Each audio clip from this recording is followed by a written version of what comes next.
حدیث جو ہے ہماری آج اس درس کی، وہ ایک بڑا اختلاف ہے ہمارے درمیان فقہی اعتبار سے، اس کا حل ہمیں اس میں ملتا ہے۔ حدیث ہے عن ابن عمر رضی اللہ تعالی عنہما، سیدنا عبداللہ بن عمر رضی اللہ تعالی عنہما سے روایت ہے، ان النبی صلی اللہ علیہ وسلم، آپ علیہ الصلاۃ والسلام کا عمل بتاتے ہیں، کان یرفع یدیہ حذو منکبیہ اذا افتتح الصلاۃ،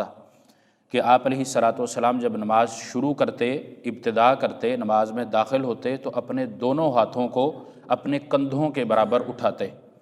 وَإِذَا كَبَّرَ لِلرُّكُوعِ، اور جب آپ علیہ الصلاۃ والسلام رکوع کے لیے تکبیر کہتے۔ وَإِذَا رَفَعَ رَأْسَهُ مِنَ الرُّكُوعِ، اور جب رکوع سے آپ علیہ الصلاۃ والسلام سر اپنا اٹھاتے، اس وقت بھی آپ علیہ الصلاۃ والسلام اپنے دونوں ہاتھوں کو اپنے کندھوں کے برابر اٹھایا کرتے تھے۔ متفق علیہ، یہ بخاری اور مسلم کی حدیث ہے۔ وفی حدیث ابی حمید، اسی طرح ایک دوسری حدیث ہے، ایک دوسری روایت ہے جس کو روایت کرنے والے سیدنا ابو حمید رضی اللہ تعالیٰ عنہ ہیں، عند ابی داؤد، جس کو امام ابو داؤد رحمہ اللہ نے اپنی کتاب میں نقل کیا ہے۔ یرفع یدیہ، اس حدیث کے جو الفاظ ہیں اس میں ہے کہ وہ ہاتھوں کو اٹھاتے، حتی یحاذی بہما منکبیہ، اتنا اٹھاتے کہ آپ علیہ الصلاۃ والسلام کے دونوں ہاتھ کندھوں کے برابر آ جاتے۔ ثم یکبر، پھر آپ علیہ الصلاۃ والسلام تکبیر کہتے، یعنی کہ اللہ اکبر کہتے۔ ولی مسلمین، تیسری روایت ہے جو امام مسلم رحمہ اللہ نے اپنی کتاب میں نقل کی ہے، عن مالک بن حویرث رضی اللہ تعالیٰ عنہ، صحابی بھی اور ہیں، روایت کرنے والے بھی اور ہیں، پہلے عبداللہ بن عمر ہیں، پھر ابو حمید ہیں، پھر ابھی مالک بن حویرث ہیں رضی اللہ تعالیٰ عنہ۔ نحو حدیث ابن عمرہ، مالک بن حویرث رضی اللہ تعالیٰ عنہ کی روایت جیسی ہی روایت اس میں ہے، یعنی کہ عبداللہ بن عمر رضی اللہ تعالیٰ عنہ کی جو روایت ہے ان کی بھی اس سے ملتی جلتی ہے، تھوڑا سا اس میں الفاظ کا اختلاف ہے، لیکن قال، اس کے اندر جو الفاظ ہیں وہ ہیں حتی یحاذی بہما فروع اذنیہ، اس میں تھا کہ حتی یحاذی بہما منکبیہ، اس میں ہے کہ یہ کان کی جو ابتدا، یہ اوپر والا حصہ جو ہوتا ہے اس کو کہتے ہیں فروع اذنیہ، کہ آپ علیہ الصلاۃ والسلام جب تکبیر کہتے تو اپنے دونوں ہاتھوں کو اس کے برابر کرتے۔ یہ تین روایات ہیں جو مختلف الفاظ میں ہیں۔ اس موضوع کے متعلق بہت ساری روایات ملتی ہیں، اختلاف کی اس میں گنجائش نہیں رہتی۔ وہ الگ بات ہے کہ ہم حدیث کو چھوڑ کر اپنی بات کریں یا اپنے اس پر لگے رہیں، تو وہ اس میں کسی کو ضد نہیں کی جا سکتی، کسی کو منوایا نہیں جا سکتا، لیکن جو آپ علیہ الصلاۃ والسلام کا عمل ہے، آپ کے صحابہ نے جو بتایا وہ یہی۔ اس میں ایک صحابی اور بھی ہیں جو وائل بن حجر رضی اللہ تعالیٰ عنہ ہیں، وہ بھی آپ علیہ الصلاۃ والسلام کا عمل بیان کرتے ہیں، جو صحیح مسلم میں ان کی ایک لمبی حدیث موجود ہے، اور اس کے اندر یہ بھی الفاظ ہیں کہ آپ کے صحابہ رضوان اللہ علیہم اجمعین کو میں نے دیکھا کہ وہ اپنی چادروں کے اندر سے ہاتھ اٹھایا کرتے تھے، یعنی کہ موسم سردی کا تھا تو شال لی ہوتی تھی، اوڑھی ہوتی تھی، تو اس کے اندر سے ان کے اٹھتے ہوئے ہاتھوں کو میں نے دیکھا۔ یہ سیدنا وائل رضی اللہ تعالیٰ عنہ کی حدیث میں یہ موجود ہے، امام مسلم رحمہ اللہ نے، امام ابو داؤد نے وہ حدیث نقل کی ہے، اس کو بھی دیکھا جا سکتا ہے۔ یہ روایات جو اس میں ہیں، جو ہمارے آج سے موضوع سے متعلق ہیں یا جو آج ہم نے پڑھی ہیں، یہ بھی تین ہیں، اور اس کے علاوہ بھی کئی محدثین نے یہ احادیث اپنی کتابوں کے اندر روایت کی ہیں۔ اس کے اندر دو الفاظ، دو طریقے ہمیں ملتے ہیں، کندھوں کے متعلق اور کانوں کے متعلق، کہ آپ علیہ الصلاۃ والسلام اپنے ہاتھوں کو تکبیر تحریمہ کے وقت رکوع جاتے اور رکوع سے سر اٹھاتے ہوئے تکبیر کہا کرتے تو اپنے ہاتھوں کو یا کندھوں کے مطابق برابر یا ان کانوں کے مطابق اس کے برابر۔ اب دو طریقے بھی اس کو کہا جا سکتا ہے، اور ان دونوں عملوں کے درمیان، ان دونوں احادیث کے درمیان تطبیق بھی کی جا سکتی۔ کس طرح محدثین نے کی ہے کہ فروع اذنی کے جو الفاظ ہیں اس میں یہ کہ اگر ہاتھ بندے کے اس طرح ہوں تو ہاتھ کا یہ والا حصہ اس کے کندھوں کے برابر ہے، اور یہ والی انگلیاں اس کے جو ابتدائی ہیں وہ اس کے کانوں کے برابر ہیں۔ اگر اس عمل کے مطابق وہ رفع الیدین کرے، اپنے ہاتھ اٹھائے، تو ان دونوں الفاظ پر، دونوں روایات پر عمل ہو جاتا ہے۔ یہ ہے تطبیق، یعنی کہ دو احادیث جو ظاہری ایک دوسرے سے اختلاف رکھتی ہیں، تعارض رکھتی ہیں، ان دونوں کو مطابقت کرنا، ان دونوں کے درمیان مفاہمت لے کر آنا، یہ اس کا طریقہ ہے۔ ویسے رسول اللہ صلی اللہ علیہ وسلم کوئی بھی حدیث ایک دوسرے کے خلاف نہیں ہے، ظاہری الفاظ سے ہمیں لگتا ہے یا اس مسئلے کے اندر ایک سے زائد طریقے موجود ہوتے ہیں، یعنی کہ ایک سے زائد اجازتیں آپ علیہ الصلوۃ والسلام سے ملی ہوتی ہیں کہ یہ کام اس طرح بھی کر لو یا اس طرح بھی کر لو یا اس طرح بھی کر لو، یہ بھی اس کے اندر ہوتا ہے۔ دوسرا جو طریقہ اس میں ہے کہ اگر ہاتھوں کو کندھوں کے برابر اٹھا لیا جائے یا ہاتھوں کو کانوں کے برابر اٹھا لیا جائے تو یہ دونوں طریقے بھی درست ہیں۔ اگر درمیان میں نہ بھی رکھے، یہاں رکھ لے یا یہاں رکھ لے، یہ بھی دونوں طریقے درست ہیں۔ آپ علیہ الصلوۃ والسلام کے عمل سے آپ کے صحابہ نے دیکھا، سیکھا اور اس طرح ہی پھر کیا۔ اسی طرح اس میں یحاذیہ کا ایک لفظ ہے، یقابل اس کو کہتے ہیں، مقابل یعنی کہ برابر ہونا، ایک دوسرے کے بالکل مساوی ہو جانا۔ تو اس حدیث میں یہ الفاظ یحاذیہ کا استعمال ہوا ہے، کندھوں کے برابر۔ ہم عام طور پر نماز کی نیت جب باندھتے ہیں تو دو طریقے اختیار کرتے ہیں، یا تو یہ والا طریقہ اختیار کرتے ہیں انگوٹھے پھیلا کر، آپ علیہ الصلوۃ والسلام کا یہ عمل نہیں ہے ایک چیز۔ دوسرا ہم یہ کرتے ہیں، یہ بھی آپ علیہ الصلوۃ والسلام کا طریقہ موجود نہیں ہے، کیونکہ پیٹ کے بل یا سینے پر اس طرح ہاتھ اٹھانا یا ہاتھوں کو سیدھا نہ کرنا، اسی طرح وہ کر لینا، یہ بھی آپ علیہ الصلوۃ والسلام سے نہیں ملتا۔ یہ تساہل، یہ سستی نہیں ہونی چاہیے، اور یہ ان میں سستی پائی جاتی ہے زیادہ جو رفع الیدین کے قائل، جو اس حدیث پر عمل کرتے ہیں، لیکن عمل کرتے ہیں اس کے اندر نقص لا کے، کمی لا کر، تو یہ عمل بھی اس جیسا ہی ہے کہ عمل نہیں کیا۔ تو اس لیے اس میں بھی احتیاط برتنی چاہیے، ہمیں یہ غلطی نماز کے اندر نہیں کرنی چاہیے، نہیں دہرانی چاہیے۔ باقی اس میں ایک اختلاف رہ جاتا ہے کہ رفع الیدین نہ کرنا، سیدنا عبداللہ ابن مسعود رضی اللہ تعالیٰ عنہما سے ایک حدیث ملتی ہے اس بارے میں بھی، لیکن وہ سند کے اعتبار سے پایہ ثبوت کو نہیں پہنچتی۔ اس کے علاوہ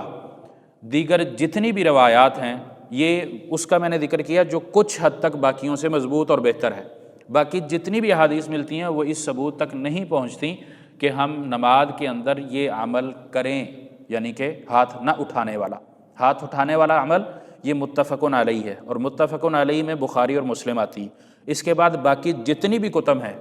کتب احادیث کی بات ہو رہی، ان سب میں یہ روایات منقول ہیں، بلکہ بعض محدثین لکھتے ہیں کہ ان احادیث کو جو روایات نبی صلی اللہ علیہ وسلم سے اس موضوع کے متعلق ہیں ان کو گنا نہیں جا سکتا۔ بعد نے ان احادیث کی تعداد کو 400 بتلایا، یعنی کہ اگر ہم متواتر اور احاد کی بحث میں بھی اگر پڑھیں تو پھر بھی یہ ختم ہو جاتی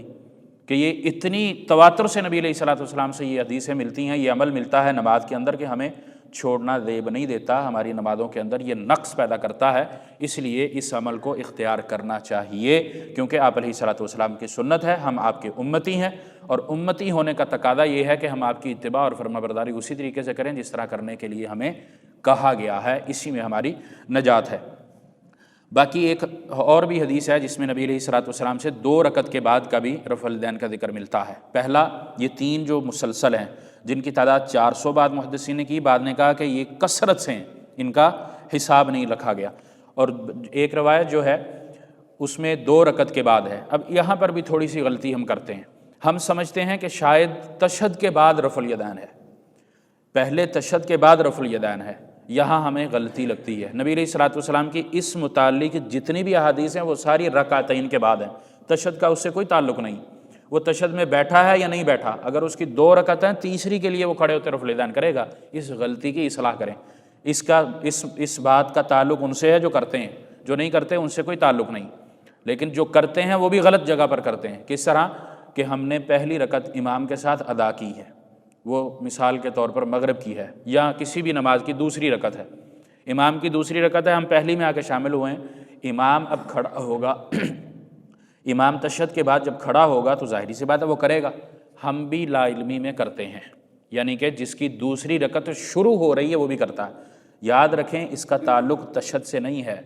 رکعتین سے تعلق ہے۔ آپ علیہ الصلوۃ والسلام سے جو الفاظ ملتے ہیں، جو عمل ملتا ہے وہ رکعتین ہے، تشہد بیٹھے یا نہ بیٹھے اس کا کوئی تعلق نہیں، تو اس لیے اس کو بھی اپنے درست مقام پر کرنا چاہیے، اور وہ درست مقام ہے جب تیسری رکعت کو شروع کیا جائے، تشہد بیٹھا ہو یا نہ بیٹھا ہو یہ الگ بات ہے۔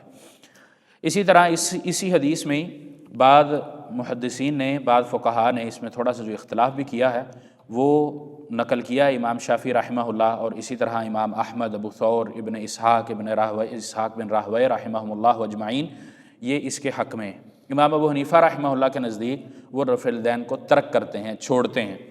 لیکن ان سے بسند یہ عمل کسی نے بھی آج تک ثابت نہیں کیا۔ پھر میں یہ الفاظ دہراتا ہوں،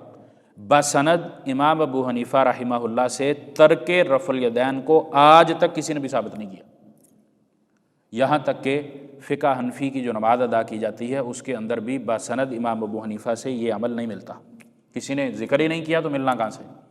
اور نہ ہی باقی بڑے جو فقہا ہیں ان سے یہ چیز ملتی ہے۔ ہاں اقوال ملتے ہیں، وہ اقوال آگے چلتے چلتے ہیں، اور وہ بھی امام ابو حنیفہ رحمہ اللہ سے نہیں ملتے، دیگر فقہا سے ملتے ہیں۔ تو اس لیے اس بات پر بھی ہمیں توجہ دینی چاہیے، غور کرنا چاہیے۔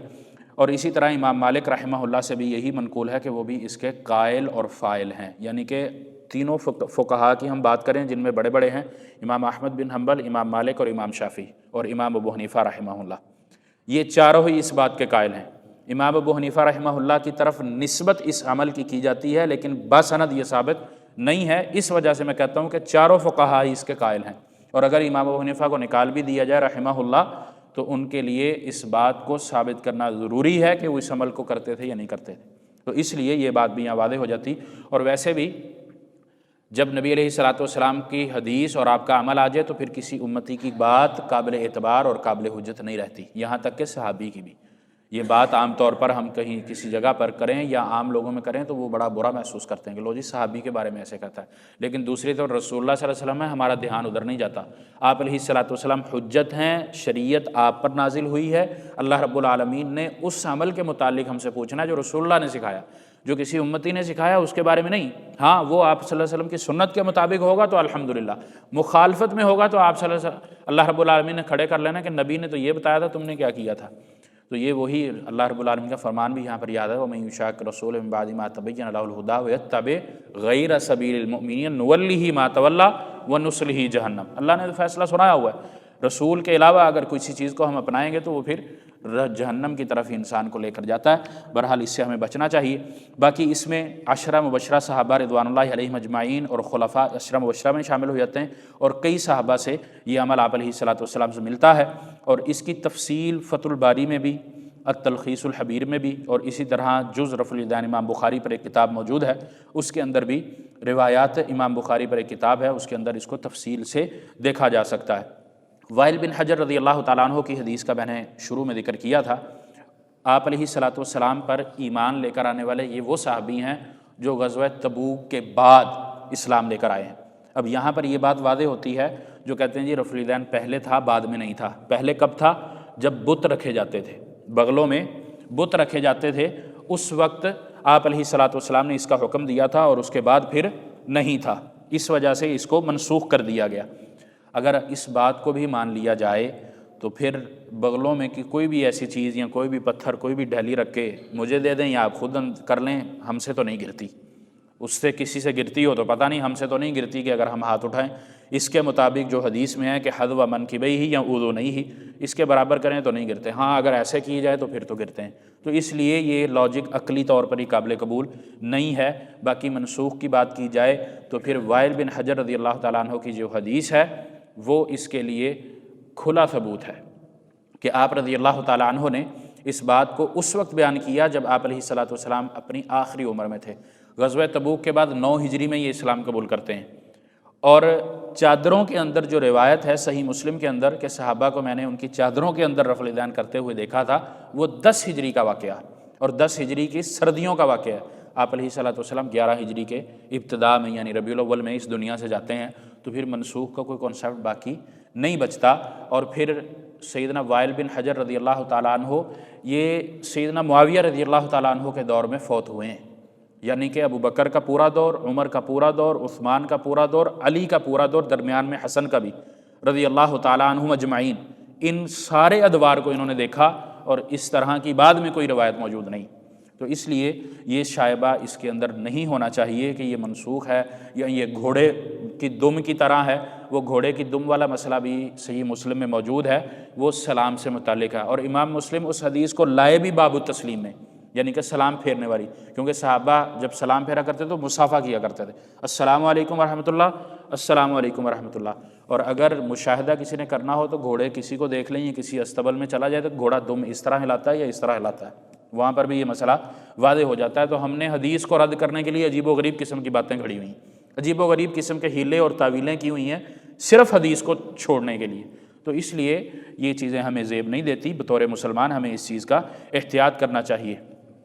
باقی یہ حدیث بخاری، مسلم، سنن ابو داؤد، ترمذی، نسائی، امام ابن ماجہ اور اسی طرح سنن دارمی، موطا امام مالک، مصنف عبد الرزاق، مصنف ابن ابی شیبہ، مسند احمد، صحیح ابن خزیمہ، صحیح ابن حبان، مسند ابی عوانہ، سنن دارقطنی، سنن کبریٰ، بہقی وغیرہ میں یہ روایات کثرت سے موجود ہیں۔ بلکہ بعض محدثین نے ان احادیث پر باب بھی مستقل باندھے، جس طرح ہم یہ باب پڑھیں نا، باب صفت الصلاۃ، مستقل ایک باب باندھا ہوا ہے۔ محدثین نے اس پر مستقل ابواب اپنی کتب کے اندر باندھے، اور امام بخاری رحمہ اللہ نے مستقل کتاب اس پر لکھی ہوئی۔ تو اس لیے، اور امام بخاری پر سب متفق ہیں، اگرچہ منکرین حدیث ان پر جرح کرتے ہیں، مستشرقین کرتے ہیں، دیگر کرتے ہیں، لیکن باقی تمام مذاہب امام بخاری پر متفق ہیں، تو پھر ہمیں اپنے اس عمل پر بھی دیکھنا چاہیے۔